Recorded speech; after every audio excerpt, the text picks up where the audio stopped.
हर खबर पर होगी आपकी पकड़।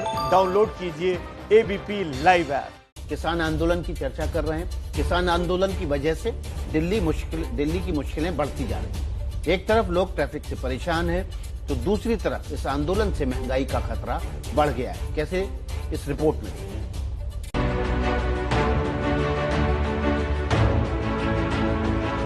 किसान आंदोलन से दिल्ली में महंगा होगा राशन।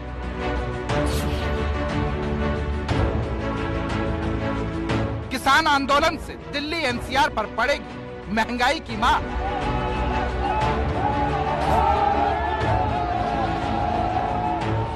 किसान आंदोलन की वजह से दिल्ली के दो बॉर्डर सिंधु और टिकरी पूरी तरह से सील है और इसका असर दिल्ली की दो सबसे बड़ी मंडी गाजीपुर मंडी और आजादपुर मंडी पर पड़ा है।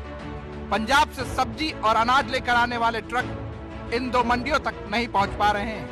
दिल्ली की गाजीपुर मंडी में इस समय हम मौजूद हैं और यहाँ पर रोजाना की तरह कामकाज चल रहा है, लेकिन इसके साथ ही साथ असर सप्लाई पर पड़ा है क्योंकि पंजाब और हरियाणा की तरफ से जो गाड़ियां हैं वो नहीं आ पा रही। जैसे ये ट्रक आप देख रहे हैं, ये पंजाब से आए थे लेकिन फिलहाल 5 दिन से यहीं पर रुके हुए हैं क्योंकि जो बॉर्डर है उसको बंद किया हुआ है। और किस तरह से मंडी के कामकाज पर असर पड़ा है, एपीएमसी के मेंबर गाजीपुर मंडी के मोहम्मद असलम हमारे साथ हैं।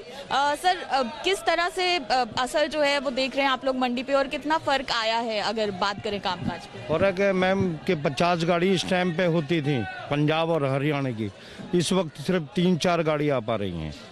उसकी वजह से रेट पे काफ़ी फर्क पड़ रहा है क्योंकि जो इस वक्त रेट होना चाहिए था 1000 के आसपास होना था, और वो 1400-1500 रुपए पे बिक रहा है। 400-500 रुपए की तेजी है अभी।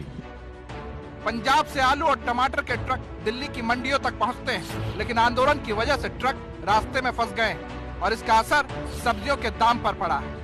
मैं आलू 32 रुपए किलो लेकर आया हूँ, 35 बेच रहा हूँ। जी। और वैसे कितने का बिकता है इस समय अगर बात करें? अगर इस समय अगर आंदोलन नहीं होता तो आलू 25 रुपए किलो हो जाता।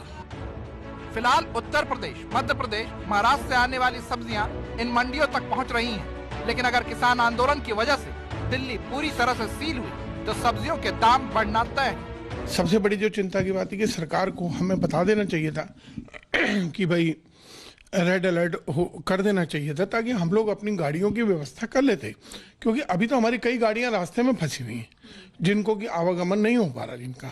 लेकिन क्योंकि 80% ट्रांसपोर्टर जो हैं वो किसान परिवारों से जुड़े हुए हैं, तो अभी तक किसी अप्रिय घटना की कोई खबर नहीं आई। लेकिन अगर कोई ये आंदोलन कोई दूसरी तरह उग्र रूप ले गया तो हमारे लिए बहुत बड़ी दिक्कत आ सकती है। पिछले कई दिनों से देश का किसान सड़कों पर है, वो आंदोलन कर रहा है। दिल्ली की सीमाओं पर देश का किसान बैठा है। उसकी वजह से आजादपुर मंडी में जो फल और सब्जी की आवक है उस पर लगभग 50% का फर्क पड़ा है। आमतौर पर आम दिनों में यह 12,000 टन के आसपास फल और सब्जी मंडी के अंदर आते थे, जो अब घटकर लगभग 6,000 टन रह गया है। तो मैं केंद्र सरकार से गुजारिश करता हूं, उनसे मांग करता हूं कि अपनी हठधर्मी छोड़े और तुरंत देश के किसानों से बात करे, देश के किसानों के साथ वार्ता करे और उनका हल निकाले।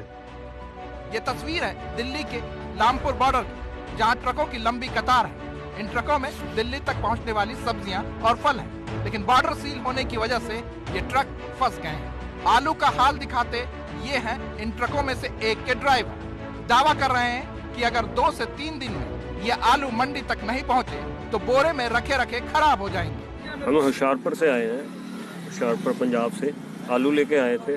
आज 3-4 दिन हो गए तो हमारी गाड़ी फंसी हुई है, ना जाने दे रहे हैं मंडी को, ना वापस जाने सकते हैं। तो आलू हमारा जो है खराब हो रहा है, काला फिर रहा है।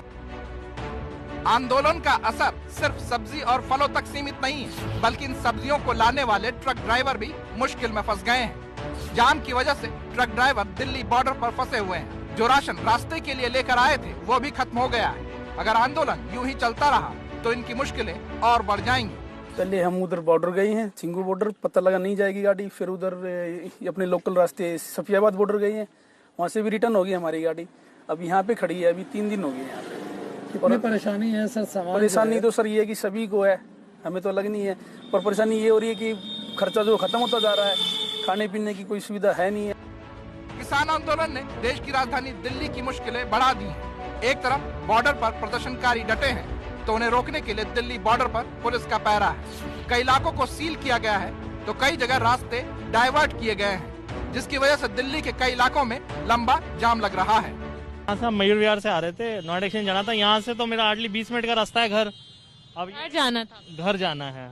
ऑफिस से निकले हैं, ऑफिस से निकल के आए हैं। अब नोएडा, हम एक्चुअली गुड़गांव से, मेरा भी ऑफिस गुड़गांव है, गुड़गांव से मैं नोएडा एक्सचेंज गया हूँ। फिर वापस मेरे को दिल्ली में काम था, दिल्ली आया, पता ही नहीं था कि रास्ता बंद हो गया। तो मैं ऑफिस से आ रहा हूँ, मेरा ऑफिस नोएडा में है और मैं दिल्ली में रहता हूँ, नॉर्थ दिल्ली में। तो अब मैं बड़ी मुश्किल से यहाँ से निकल के आया हूँ, मेरे को आगे क्लियर मिलेगा होपफुली। मतलब कितना टाइम लग गया? मेरे को यहाँ से निकलने में 1 घंटा लग गया नोएडा में, विच इज 2-3 किलोमीटर्स, बट मेरे को आते आते आधा 1 घंटा लग गया यहाँ तक। किसान आंदोलन का असर सिर्फ दिल्ली ही नहीं, हरियाणा में भी दिख रहा है। हरियाणा के पानीपत में किसान को अपनी सब्जियां सस्ती में बेचनी पड़ रही है। पहले मान लो ये गोभी जो है 170, 80, 200 रुपए की बिकती थी, वो अब 80, 90, 100 रुपए की बिक रही है, 80 रुपए की बिक रही है। और नहीं बिकती तो 50 की भी देनी पड़ जाती है, गौशाला भी भेजनी पड़ जाती है 30-30, 25-25 रुपए में। किसानों का प्रदर्शन अगर आगे भी इसी तरह चलता रहा तो दिल्ली की मुश्किलें और बढ़ सकती हैं। ट्रैफिक से लेकर महंगाई की मार के लिए दिल्ली को तैयार रहना होगा।